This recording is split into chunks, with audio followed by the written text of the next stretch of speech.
সুপ্রিয় শিক্ষার্থীবৃন্দ, আমি তোমাদের আজকের এখানে উপস্থিত হয়েছি সি প্রোগ্রামিং এর ক্লাস নেওয়ার জন্য।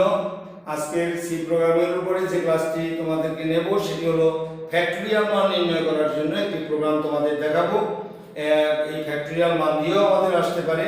তো সেক্ষেত্রে আমাদের ফ্যাক্টরিয়াল মানের যে প্রশ্নটি আমি এখানে লিখে দিচ্ছি। প্রশ্ন হলো আমাদের একটি সংখ্যার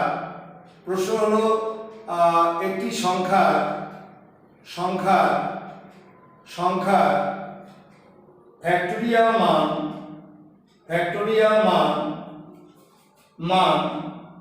নির্ণয়ের জন্য প্রোগ্রাম লেখা। এ হলো তোমাকে প্রশ্ন, প্রোগ্রাম লিখো। তো এখন দেখো একটা সংখ্যার ফ্যাক্টরিয়াল মান। এখন এই ফ্যাক্টরিয়াল মানটা কিভাবে আমরা বের করি দেখো। বললো যে 5 এর ফ্যাক্টরিয়াল মান বের করো। এই 5 এর ফ্যাক্টরিয়াল মান যখন আমাকে বের করতে দিয়েছে তখন আমরা লিখব কি 5 4 3 2 1। এখন এই তিনটে কয়টা গুণ করো, 3 গুণ 6 4 24 5 24 হলো 120। 120 তাহলে 5 এর ফ্যাক্টরিয়াল মান হচ্ছে 120। এইভাবে আমরা এই ফ্যাক্টরিয়াল মান নির্ণয় করার জন্য আমরা এখন প্রোগ্রামটি কিভাবে লিখব। তো যেহেতু আমরা ফর লুপ দিয়ে দেখিয়েছি, হোয়াইল লুপ দিয়ে দেখিয়েছি, ডু হোয়াইল দিয়ে দেখিয়েছি, এখন তোমাদের করাচ্ছি আমি ফ্যাক্টরিয়াল মান। এক নিয়মে কোনো চেঞ্জ আমি করব না, হালকা কিছু আমি চেঞ্জ এখানে করব। দেখো তাইলে সেই ইয়াটা কিভাবে হবে। তো আমাদের দেখো প্রথমে আমরা লিখব হ্যাশ ইনক্লুড stereo.is। এবারে হ্যাশ ইনক্লুড conio.s লিখে দিলাম আমরা conio.s। এবারে আমাদের মেইন, আগের কথাই সব, কোনো চেঞ্জ নেই, এই লিখলাম। এখন এটা লেখার পরে এখন আমরা চলে যাচ্ছি এখান থেকে সেই এই যে সংখ্যাগুলো আমরা দেখাচ্ছি ডিসপ্লেতে হচ্ছে, এগুলো কি সবে হচ্ছে পূর্ণ সংখ্যা। এই পূর্ণ সংখ্যা প্রকাশ করার জন্য আমরা ব্যবহার করব মূলত কি ডেটা টাইপ হিসেবে ব্যবহার করব আমরা ইন্টিজার। তাহলে আমরা এখন int এখানে ব্যবহার করলাম। এই int ব্যবহার করার পরে এবারে আমরা এখানে ইনপুট নেব। এখানে ইনপুটটা নেব কি একটি সংখ্যা বলেছি। তো সেই সংখ্যাটি আমাদেরকে কি নেব আমরা, সেই সংখ্যাটি আমরা নির্দিষ্ট কোনো সংখ্যা নেব না। প্রোগ্রাম তৈরি করবো আমরা এমনভাবে যেন সবাই সেটাকে ব্যবহার করতে পারে। সেই জন্য আমরা নেব এখানে সংখ্যা, ইংরেজি হচ্ছে নাম্বার, এই নিলাম। এখন দেখো এখানে তুমি যেমন ফর হোয়াইল ডু হোয়াইল দিয়ে করেছো তখন s কিন্তু তুমি 0 ধরেছিলে, সেটি কিন্তু করেছো তুমি যোগ করার জন্য। এখানে কিন্তু সহজে গুণ, এই জন্য তোমাকে মনে রাখতে হবে ওইটা যেহেতু কাজ শুরু করার জন্য s 0 ধরতে হয়।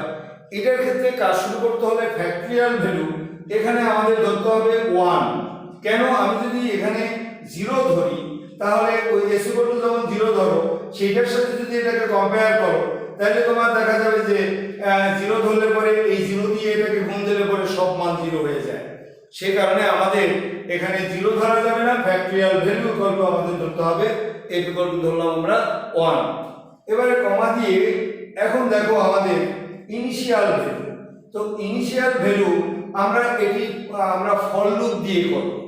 এই প্রোগ্রামটি করব আমরা ফর লুপ দিয়ে, হোয়াইল লুপ দিয়েও করতে পারি, ডু হোয়াইল দিয়েও করতে পারি। তো ফর লুপ দিয়ে করার সময় আমরা বলেছিলাম যে ফর লুপ দিয়ে করলে আমরা এখানে শুধু ইনিশিয়াল ভ্যালুটাকে আমরা i ধরব। i যে এর আগে আমরা 1 ধরেছি, এই 1টা ধরব না। ফর লুপের ক্ষেত্রে আমরা আর 1 ধরব না, শুধু হোয়াইল ডু হোয়াইল বোটুর ক্ষেত্রে আমরা ধরেছি, কিন্তু এই ক্ষেত্রে আর 1 ধরব না। ফর লুপে এইটুকু মনে রাখবো। এই ধরলাম আমরা, এই সেমিকোলন দিয়ে দিলাম। তাহলে n ধরলাম ইনপুট, এখান থেকে আমরা আউটপুট পাওয়ার জন্য ফ্যাক্টরিয়াল ভ্যালু এর দুটো ভূমিকা পালন করবে। ফ্যাক্টরিয়াল ভ্যালু পাওয়ার জন্য আর ফ্যাক্টরিয়াল ভ্যালুকে 1 ধরতে হবে। ওখানে যেমন s 0 ধরেছি, এটি আমাদের ধরতে হবে s 0, কারণ 0 দিয়ে সে কার্য শুরু করে। আর s বলেছি এটি যোগফল, এখানেও ফ্যাক্টরিয়ালের ফল পাওয়ার জন্য আমরা n ব্যবহার করব আর এই ফ্যাক্টরিয়াল ভ্যালুকে আমাদের 1 ধরতে হবে। তাহলে আমরা এখন এখানে আমরা CLR SCR এটি আমরা ব্যবহার করলাম এই দিয়ে। এখন আমরা ইনপুট প্রদান করব তাকে।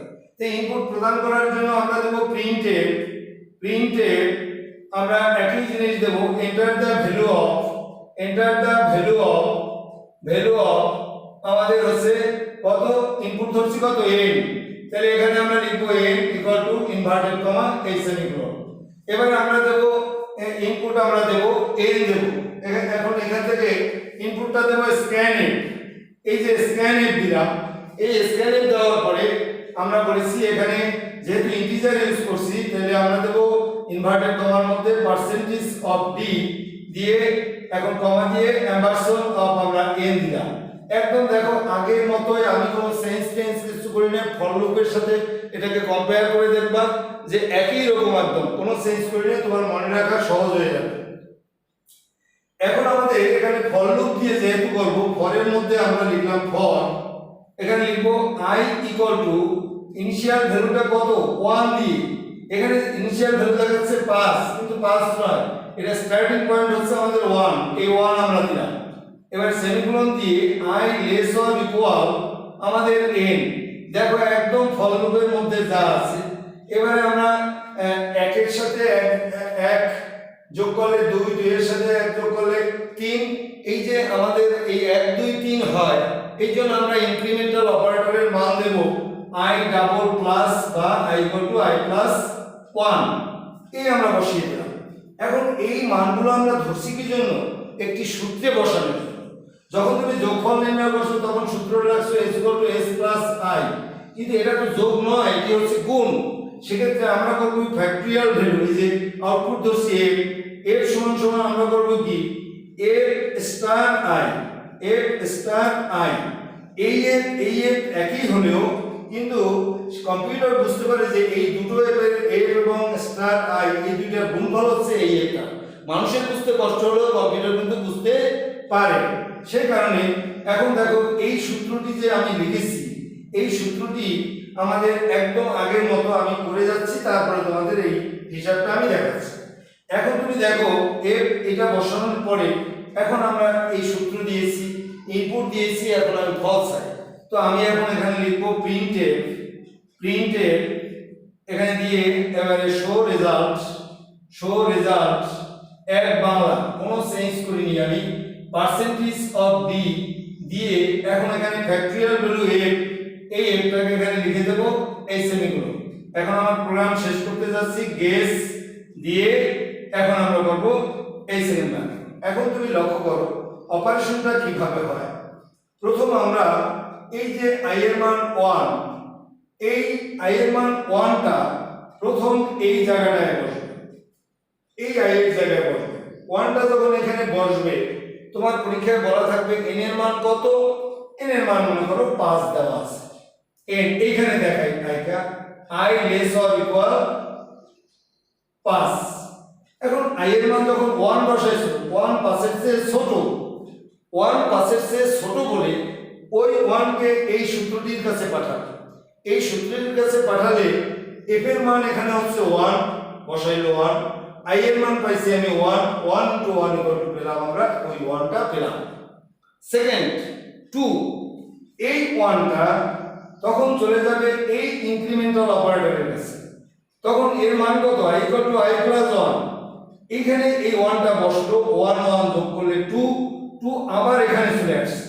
তখন বলছে যে 5 এর চেয়ে তুমি এটার মান যেহেতু 5 ধরছো, 5 এর চেয়ে 2 তুমি ছোট, বলছে হ্যাঁ আমি ছোট। তাহলে যদি তুমি ছোট হও তাহলে তুমি এই মূল সূত্রটার কাছে চলে আসো। তো তখন মূল সূত্রের কাছে চলে আসছে, f এর মান এখানে কত 1, i এর মান 2, 2 অক্ষে 2, এই 2 পেয়ে গেছে। সেকেন্ড আবার এই 2 চলে যাবে আবার ওর কাছে, 2 এর 3, আবার 3 এখানে চলে আসবে, সেখান থেকে এখানে আসবে, আবার এখানে যাবে, তাহলে এখান থেকে এখানে যায়, এখান থেকে এখানে চলে আসে। এইভাবে কার্যকারিতা সে প্রকাশ করে। যখন সে 5 চলে আসছে, তখন 5 চলে আসলে পরে 5 এর ঘরে যখন তুমি যাবা তখন 5 এখানে যদি বসাও, 5 এর আগে 6 চলে আসছে এখানে, তখন বলছে যে 6 এর চেয়ে 5 বড় বলে সে আর সামনে যেতে পারবে না, সে আউট অফ লুপ হয়ে যাবে, লুপের বাইরে চলে যেতে হবে। তাহলে 5 পর্যন্ত, যেহেতু 5 সে বড় ছোট না, পাশের সমান বলে ওই সমান পর্যন্ত সে গ্রহণ করবে, এভাবে সে একটি রেজাল্ট আমাদের কাছে উপহার দেবে। এভাবে আমরা করব। এই প্রোগ্রামটি আবার হোয়াইল দিয়েও করা যায়, ডু হোয়াইল দিয়েও করা যায়, একদম সেম নিয়ম, কোনো কিছু না। ডু দিয়ে করলে ওইভাবে, হোয়াইল এই ডু হোয়াইল দিয়ে করলে একভাবে, হোয়াইল দিয়েও করলেও সে একইভাবে। আমাদের আগের যে ভিডিওগুলো তোমাদের দেখিয়েছি সেগুলো দিয়ে তোমরা করবা। এটাকে একটি নামে আমরা সংরক্ষণ করব, তারপরে আমরা ডিবাগের উপরে ক্লিক করব, রানের উপরে ক্লিক করলে সে আমাদেরকে এই লাইনটি শো করবে।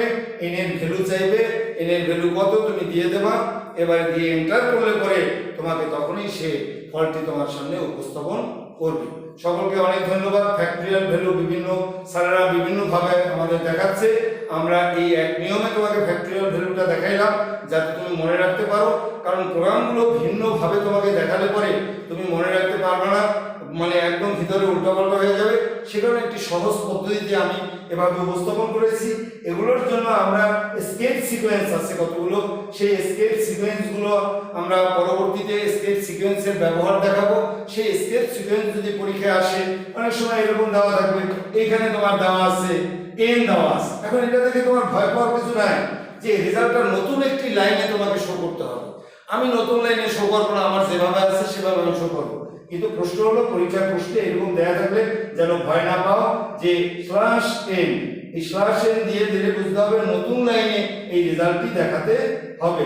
সেগুলো কোনো ঘটনা না, এগুলো পারলে ওই এসকেপ সিকোয়েন্স বা ব্যাকস্ল্যাশ কনস্ট্যান্ট বসানো কোনো একটি ঘটনা না।